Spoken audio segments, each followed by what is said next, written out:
เป็นไปเองใจว่าแม่กูจึงบอกกูฆ่าตัวตายกูต้องปรับคำสั่งใหม่แล้วว่าบ่ให้ตีบ่นำบ่ดีก็บ่แม่นนะกูว่าบ่นำมันรุนแรงแบบเสียงดีล่ะลบกระปั่นแต่บ่ได้ใช้มัดคือตีบ่ได้เสีย500คือตีคือมั่นใจคือเตรียมเงินบ่แม่นว่าโอ๊ยบ่พาเขาไปโรงพยาบาลตีแล้วแม่งเป็นน้ำตัวนั้นแท้เลย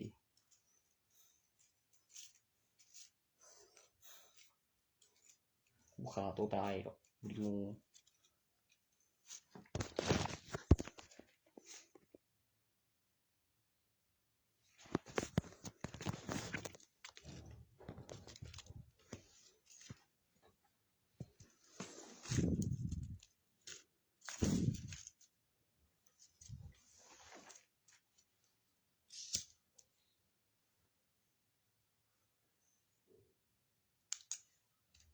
สิแม่นบ่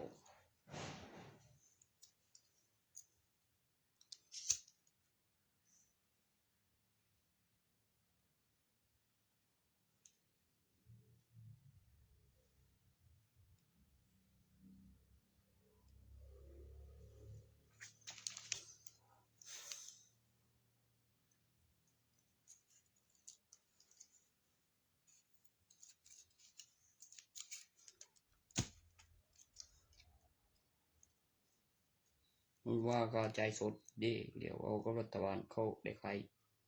แล้วก็เตือนของสิเวทบ่ฮู้ให้เว้าแต่ปกติมันก็เขาแย่ก็นำข้าวคือได้กินกับเขาหลายได้ใจสดค่าใจสดค่าใจสดละเดี๋ยวอยู่ข้างใน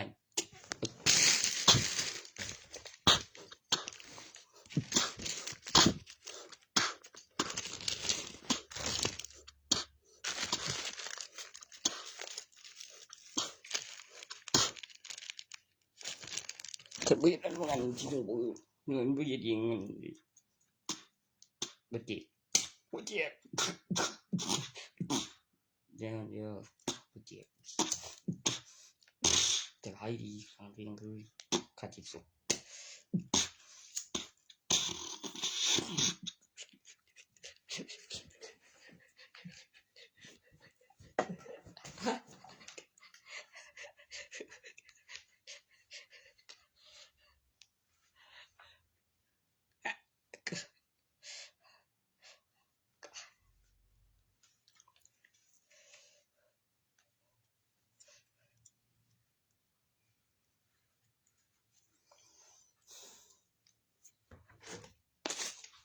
เป็นแม่นเนาะ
ยังบ่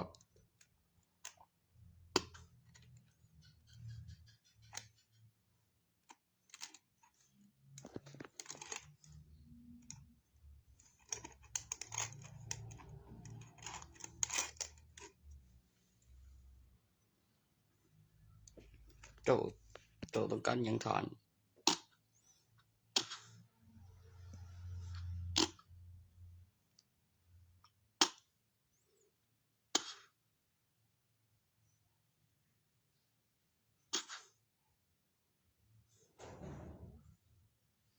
ก็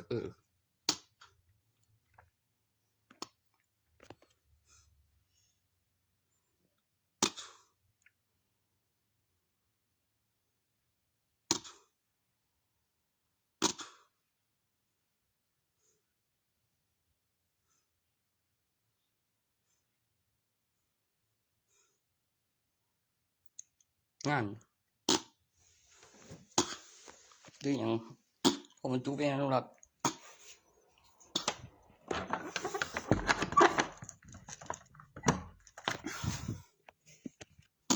มึงจะ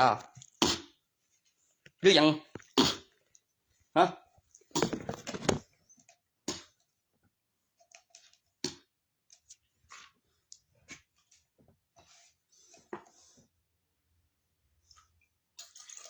นางปัดผมเปิดถึงหัวก็ถือตาปั๊มจะได้คืนเร็วนับเร็วไปเอาไม่ว่าไปยังบอกไปเติมก็ไม่ลืมกิจกรรมโรงเรียนก็บึงบัดจ่อจุน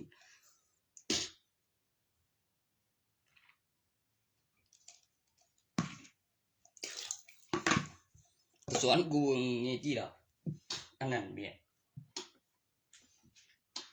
ขบวนท่ากับใบ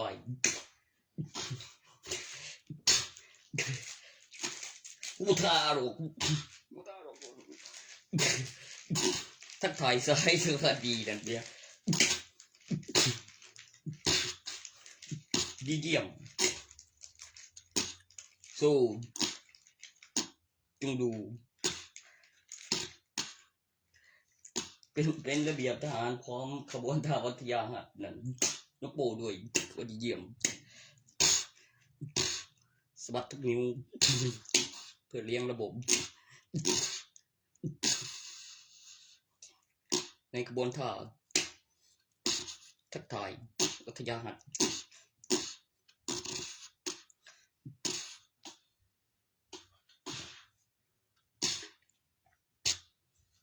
เบโบ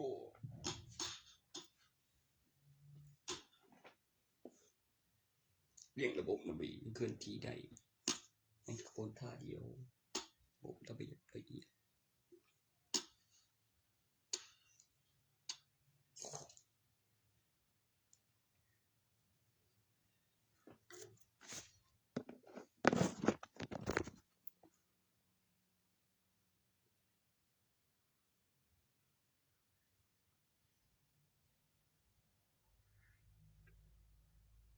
คิดไกลไปแล้วกับมาคิดดูเวลาในกล้องจอที่ตรงกันขณะถ่ายทอดสดในขบวนท่า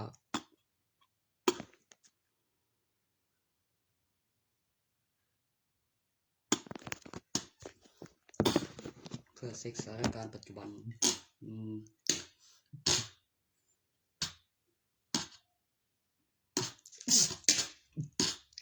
โบ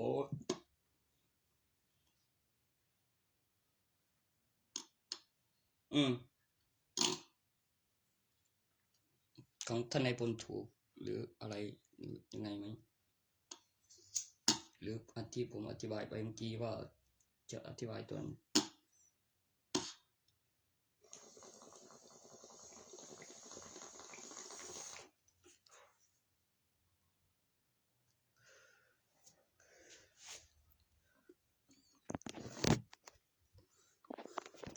ตำแหน่งที่ปลอดภัย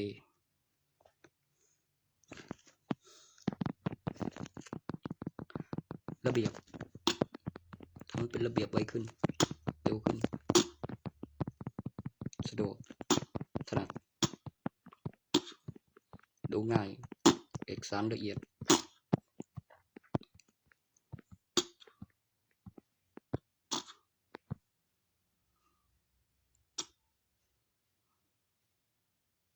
เจ้าละ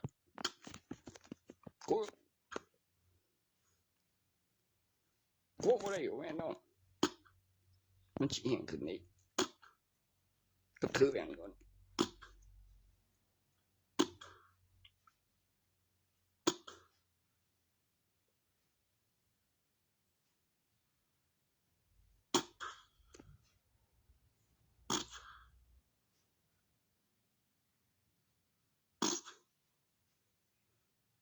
จดใส่สมุด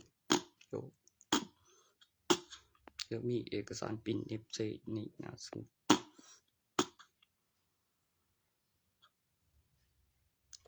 ไปฟัดเพย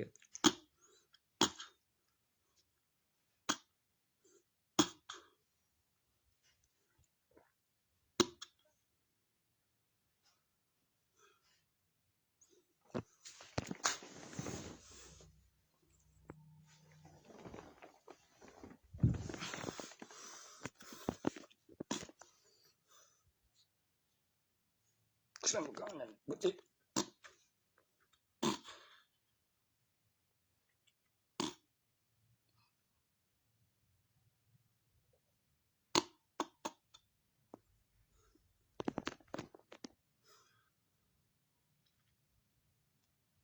บ่คันนั้นยัง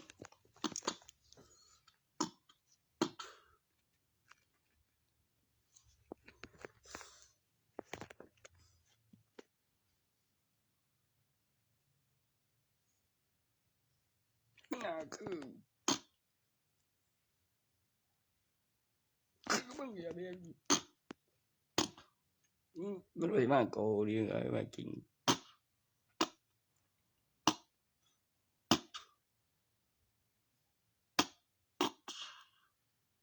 เขาเกาหลีเนี่ยไปก็ได้เขามากิน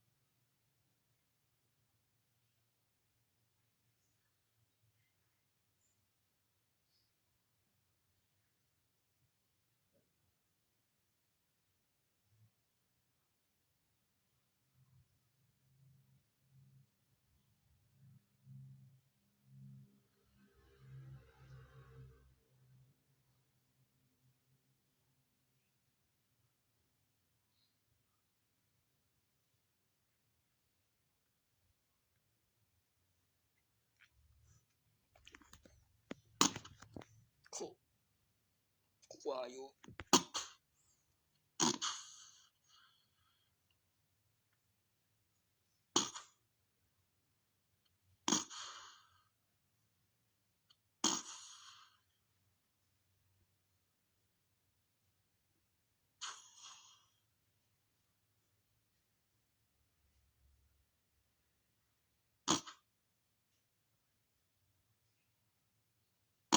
ต้องวางกันอยู่ปกติดีทำถูกกับถูกสิ่งกับส่งของตัวเลือกสายกับนอนคืนก่อนจะคืนรอบสายกับจะยินกับจบต่อก็มีหลายอย่างกับเพลงของกับบริเส้นสังคมก่อนว่าสมเทศมันเหตุไปเรื่องมีกำหนดเป็นนิหามเกิน10 ปีเป็นคนจนแล้วติดตั้งต่อสายเบอร์หลักบันทึกเสียงว่าสั่งอย่างนี้เดี๋ยวเบิ่งในบินเดี๋ยวเบิ่งเวลาเดี๋ยวจดใส่สมุดไว้เรียงบันทึกเสียงกับสื่อหลังเป็นเบอร์หลักที่งานทุกคนก็ยังจะยังสั่งผู้โถผมส่งโลลง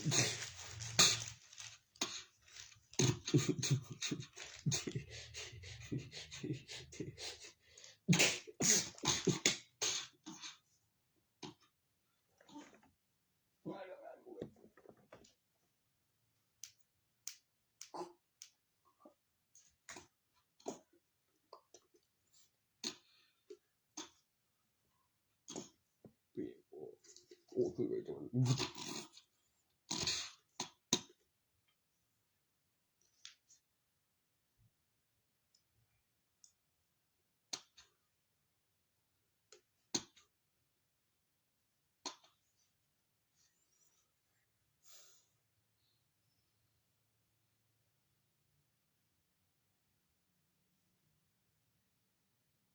อันวังหันสงสัยเสียงหลังอันรูปแบบตัวอย่างนั้น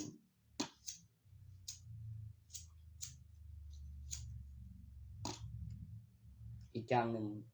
ต้องใช้โทรศัพท์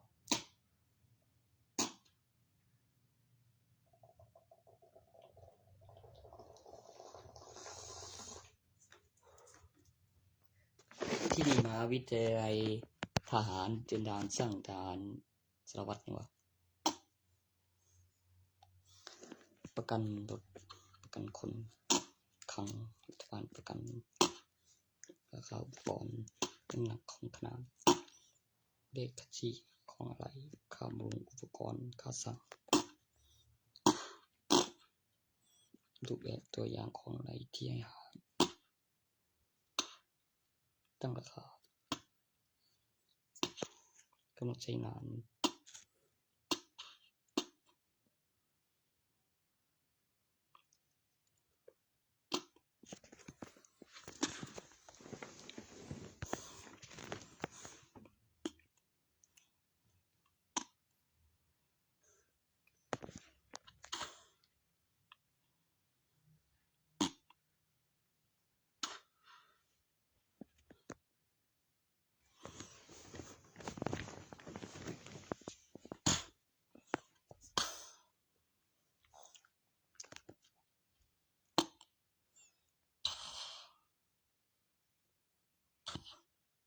ว่าไงเจอมีขัดสอยขัดบดใส่ขัดครับมาบดมันบดจับเครื่องสิกกับแผ่นบดนี่หลักกับใส่ขัดหลักที่หนึ่งดับเครื่องเข้าเกียร์กระตุกไฟเป็ดแห้ง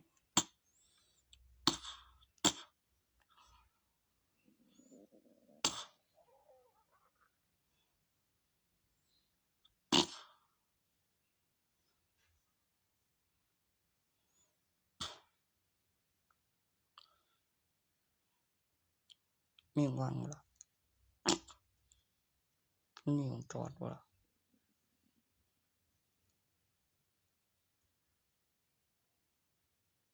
ก็มีเหตุมองจอดไว้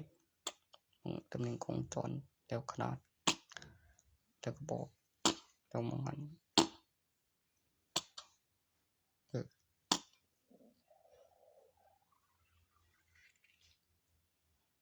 เอาคันเร็วหรือบ่เร็วกับรูปแบบ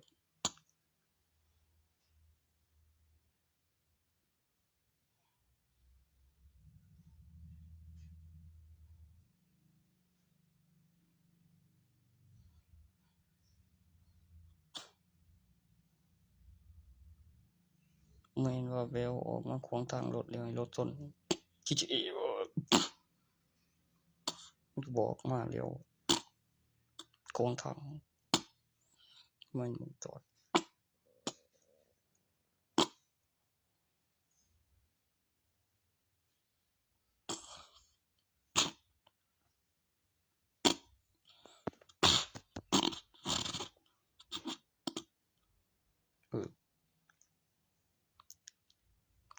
รถทางหนึ่ง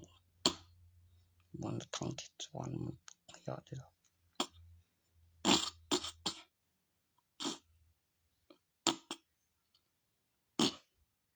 มันขังฉีด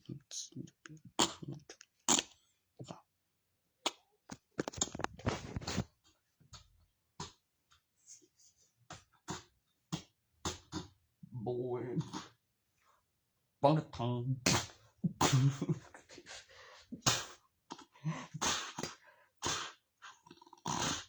ควาย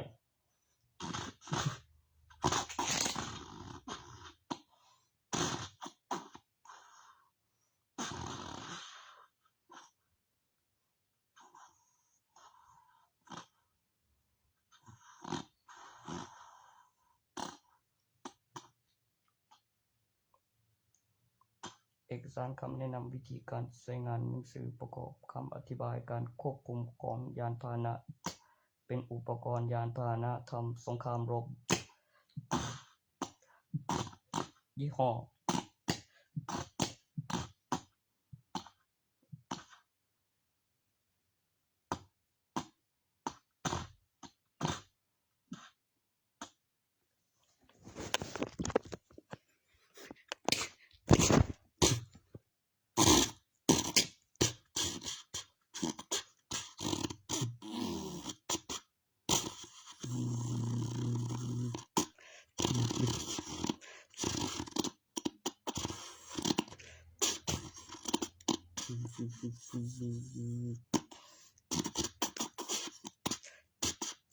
แม่งเอ้ยผมก็ว่าดี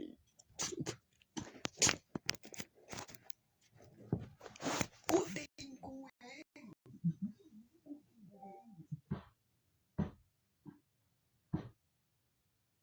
สบายเลยตำรวจ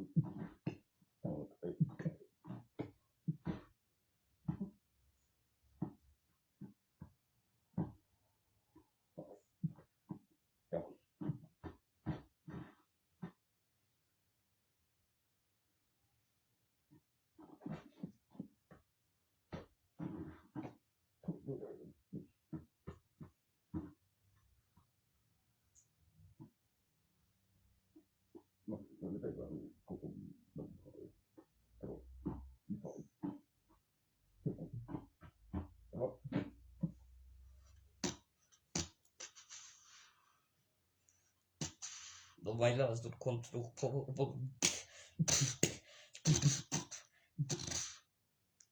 ้อกี่ของผมครับ Android ครับเขาอธิบายเดี๋ยวใส่ฟังทำให้โตได้แล้วมีแบบฝึกมีรูปแบบตัวอย่างคือในเกมเร็วต้องฝึกก่อนเร็วค่อยควบคุมหมดเครื่องแต่โหลดมาไว้ในแอปคิดยังอธิบายไว้ได้ขนาดไหน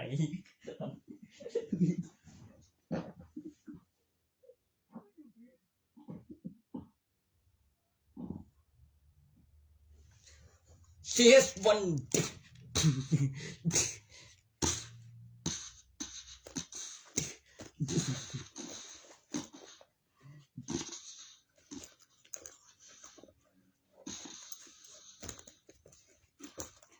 เคลื่อนที่ขณะทะลุมิติพลิกข้างลำเดียวก็พลิกกลับอยู่ในสถานแต่ปกติเวลา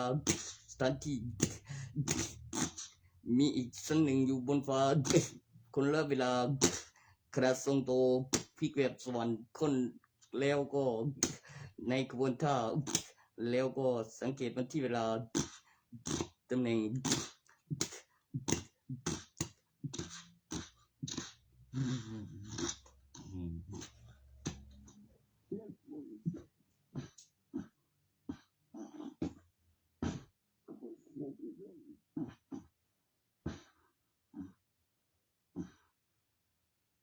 CS หนึ่งเดียวจักรวาล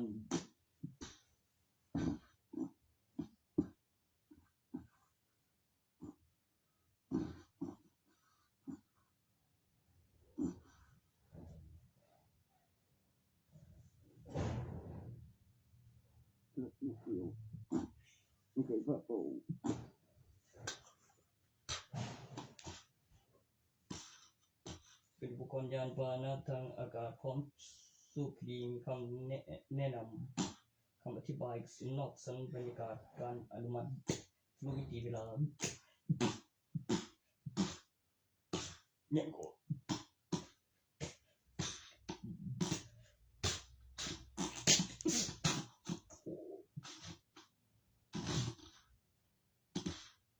เป็นจรวดลาดตระเวนเป็นจรวดยิงมิสไซล์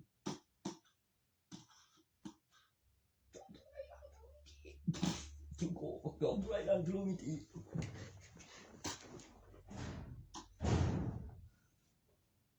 สิ่งที่ทำให้เกิดน้ำหนักแล้วก็มีประโยชน์ต่อความจริงคือการอ้างเอกสารสู้คดีความยุติธรรมประโยชน์ที่ได้จากการให้หายยานพาหนะ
ก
ูจับคู่กี่โมงป่ะ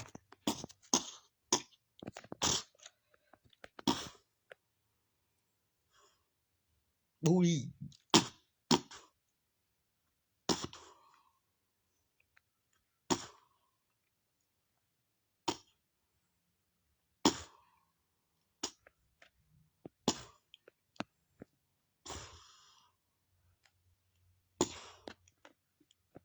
นี่ของกระเบื้อง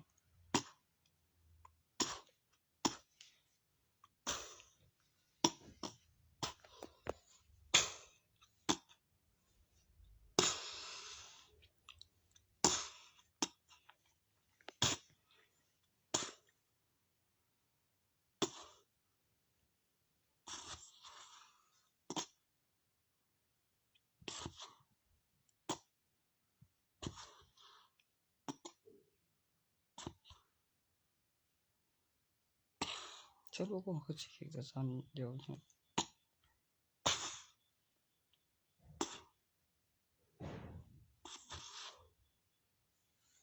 bien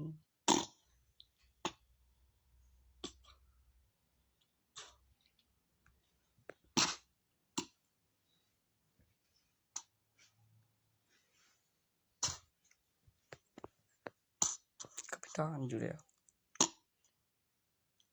คำที่บอกไว้มันสิได้เข้ากลุ่มเขา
ของที่เด็กเนาะ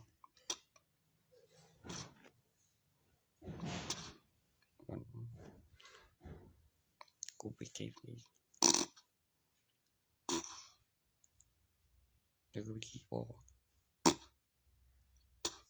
โอ้ยพอเขาดี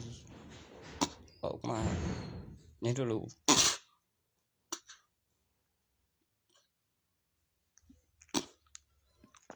เฮ็ดยิ้ม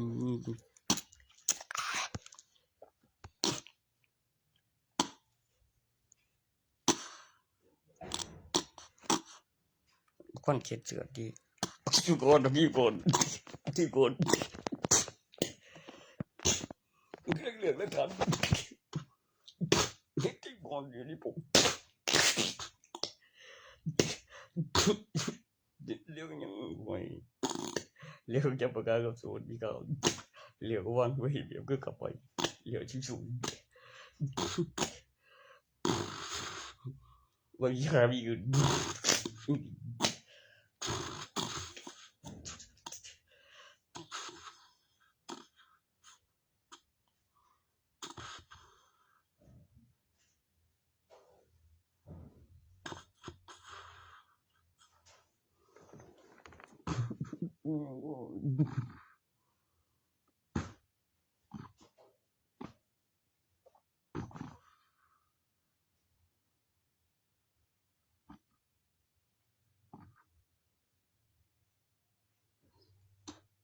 เลี้ยวเสือวัดบ่ไหลทุกคนนอน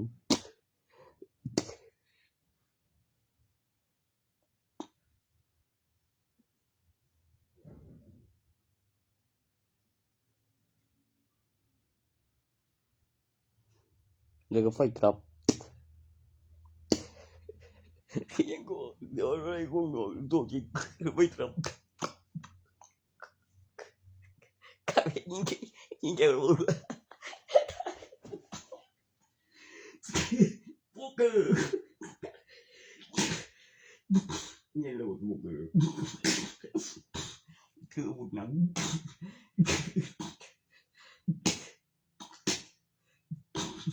พวก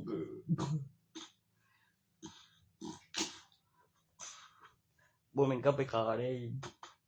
สวนขึ้น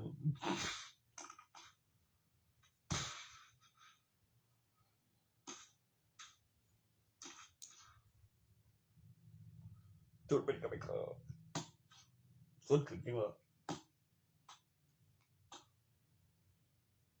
สวนขึ้นปานกลางทางเรียกนั่งเหี่ยว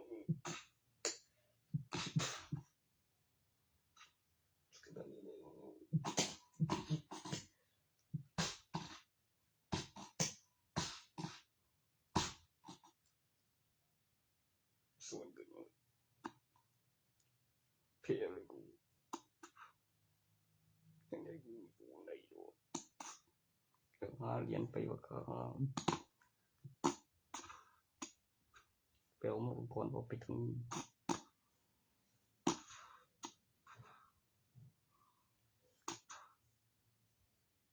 เสียอีกนะตอนนี้เรียน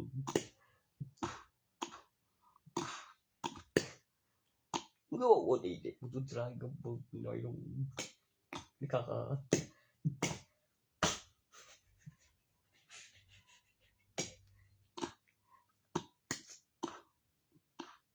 ในมือนั้นเป็นงานฝึกเดี๋ยวมาใส่ข้างไว้เดี๋ยวเก็บตอนค่าทาง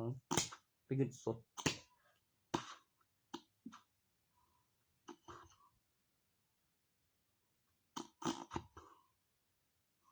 ก็ไปถามพอได้คุย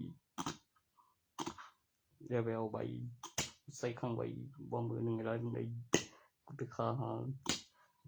คืนยังทานเก็บเหรียญ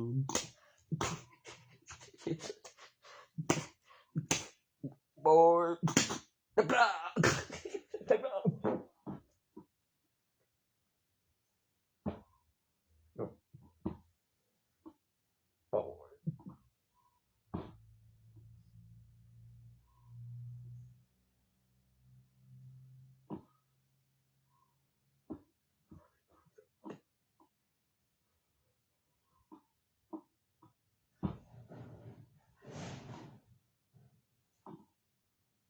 No.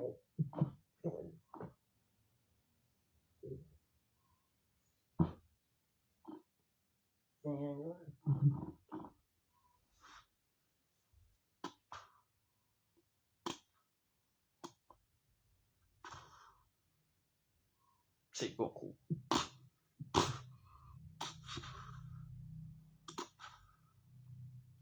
ตอนเงินกระดีดมุนไปได้นึง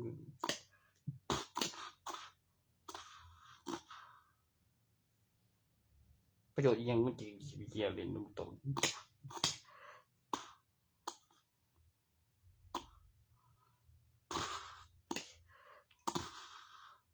คันวิญญาณงำบ่มักตัวใดบ่มีกำไรแม่นเดี๋ยวไป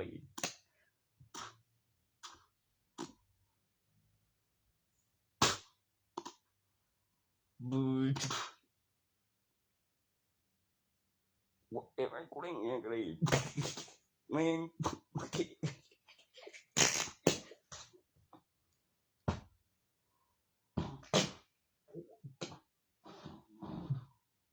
หูเบิดว่าเจ้าได้อีหยังแต่บ่ทับเองเฮ้ย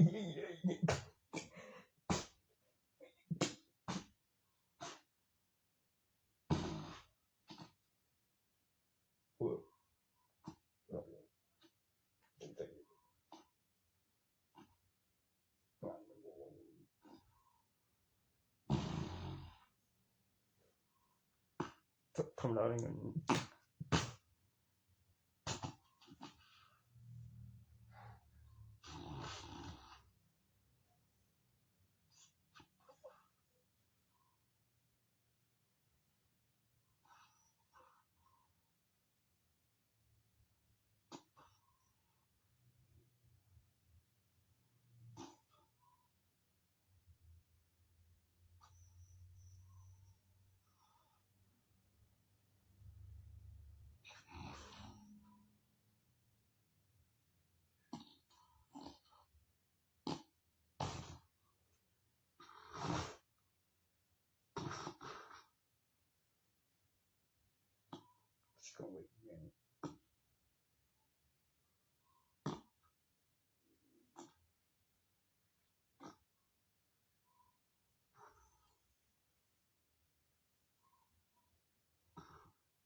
สิ่งใดมัน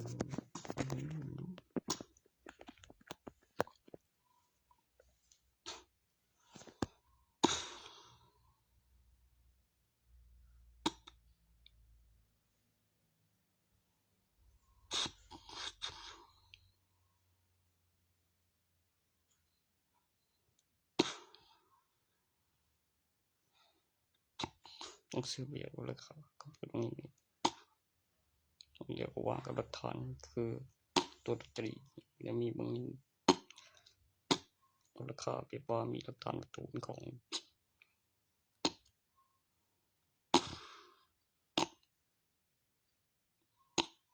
ก็น่าเชื่อถือ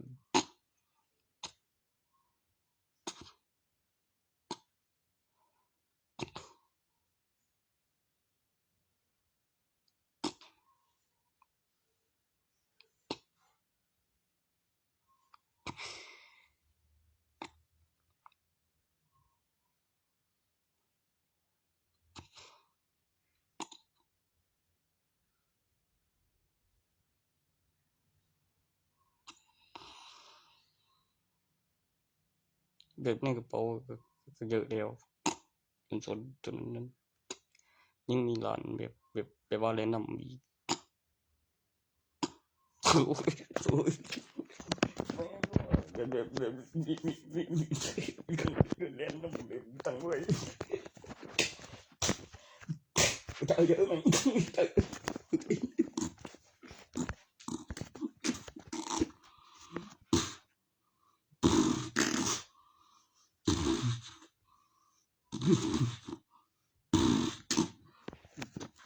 รู้ว่าใครยังบ่อีแล้วโอ้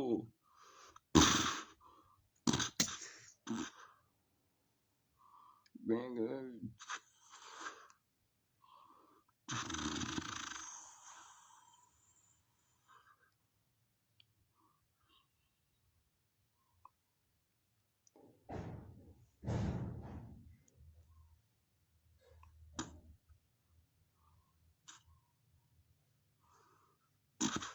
ข้าหาสัมผัสข้านับเฮ็ดจำได้ตัวเฮ็ดจำได้กับข้าหาว่ามีสี่ว่ามีอันหนึ่งว่าเป็นพยานในหลักฐานวัตถุว่ามีสัมผัสว่าได้มาครอบครองว่ามีเบิ่งตัวข้านับเฮ็ดจำได้ต่อจากมีครั้งที่มีกันหนึ่งลงมาคนมันตายกับสูญสลายน้อยลงบ่คงไม่รู้แล้วจับสุดมันนี่บ่เอาจับตรงเดี๋ยวตาแกนเก็บแบบ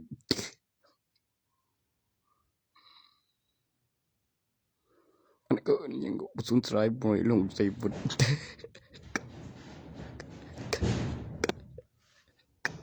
มีสัมผัสเด่นได้สัมผัสได้ครอบครองมาแล้วเฮ็ดจำได้แม่งเอ้ย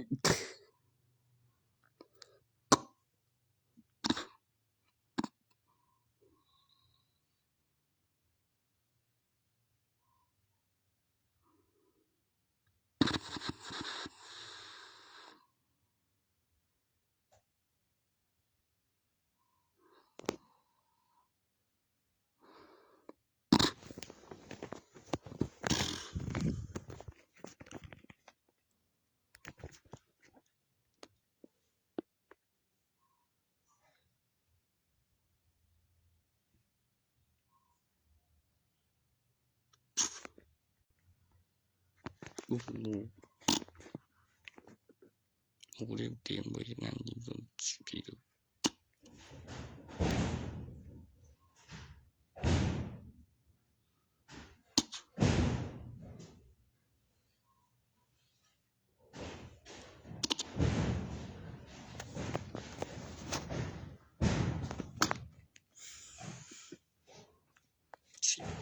ชิงงกูตรงนี้